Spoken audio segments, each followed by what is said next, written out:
What's going on, everybody? Let's Talk Jets Radio. Hope you guys are doing well. Quick video here, part 1, training camp preview, talking quarterbacks. Always my favorite time of year, getting into these videos, building up that momentum towards training camp. Always love being out there, summertime in the heat, with just all the training camp reports, the videos, the hope of a new season. I'm fired up. We're, less than 3 weeks away, so I'll probably be doing one of these every other day, just looking at each position group, talking about some storylines, some players, some potential roster battles and things like that. But the quarterback position is pretty straightforward. Obviously, all the storylines are going to be about Aaron Rodgers, his return, how much does he have left, are there any lingering effects from the injury. And for me, I'm kind of in the same mode as I was last year, just as far as let's just enjoy the ride. It's not every day that the Jets get a Hall of Fame quarterback. And the vibes last year in training camp were so incredible. And I hope that they can, kind of build that back up, recreate that excitement, that energy, because I do feel like something special was going to happen last year until he got hurt. And I feel the same way about this season, even more so now with the improvements to the offensive line. And I think that everything that happened last year as far as, Hackett and just the direction of the offense, obviously that's going to happen to a degree when you lose a starting quarterback. Then you factor in the caliber of Aaron Rodgers and then what the drop-off was to a guy like Zach Wilson, who they were trying to recreate the playbook for, who everybody acknowledged needed a year to sit, to learn and watch, something that I'm so glad that Jordan Travis is going to have the luxury to do.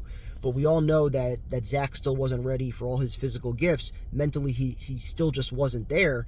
And because they didn't have somebody like Tyrod Taylor, who I'll get into, they were forced to throw him in there, and it sent everything into chaos. So obviously avoiding that this year, taking care of Tyrod, I think that was a big move. Now you have the luxury of knowing that you have a veteran that can run your twos, that can challenge your twos on defense, that can give your twos on offense a legitimate look, that can step in if needed. I don't think the Jets, they could be. I don't think they would be a division winner with Tyrod Taylor for a long stretch.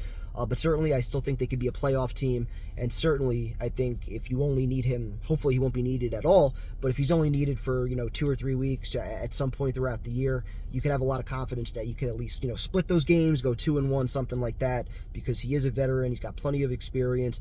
You don't think you would have to change the offense too much for him. So excited to have him on board, also for what it does, like I said, with Jordan Travis, to allow him to sit, to watch, coming off a major ankle injury. I'm a big FSU guy, so just having the chance to let him rest that leg up and get fully healthy, to allow that natural talent that he has to blossom. This is something that we haven't had a luxury to do as Jet fans. When was the last quarterback? Probably Chad Pennington, actually. Because even guys like Hackenberg and Petty that got to sit, there was still the hope and expectation that they were going to be ready sooner than not, because you had Josh McCown as your starting guy. You didn't have a proven answer there.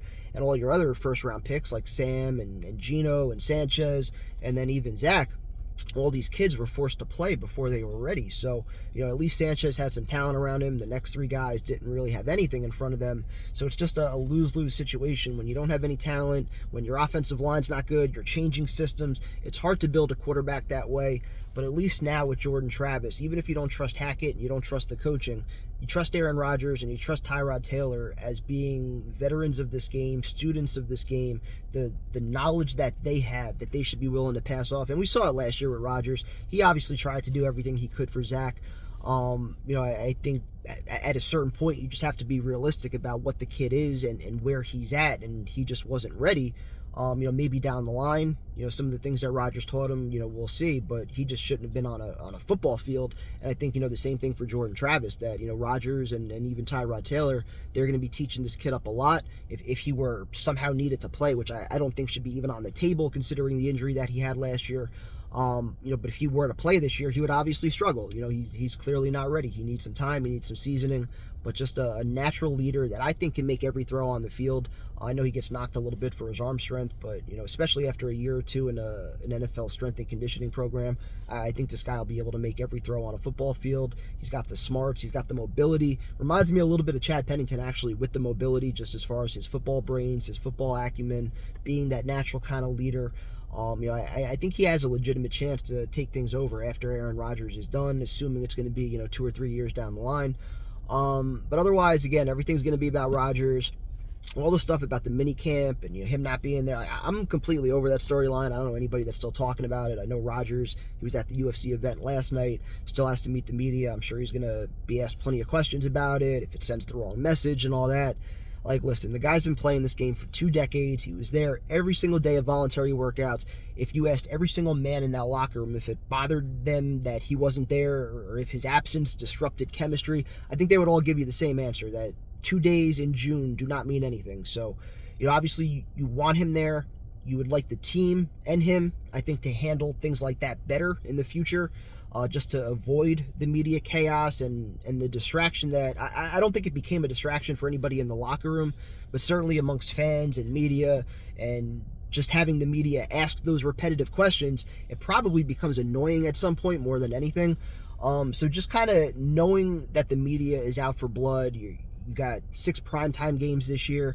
You're going to be the center of attention. Everyone's going to be looking to tear you down. Rodgers has the reputation, obviously, that he has, a polarizing figure with all his, media takes. And, it's obviously going to be us against the world, and I embrace that. And I think part of why Rodgers became a Jet is because he embraced that also. That he came to a franchise that he knew was starving for a leader, that really didn't have a whole lot of direction, and they needed somebody to bring it all together. And if it's not going to be him, I don't know who it's going to be. But I think, again, he's got that massive chip on his shoulder. I think he still wants this. He easily could have walked away after the injury. He didn't have to choose the Jets. He didn't have to choose, doing rehab and trying to make it back last year.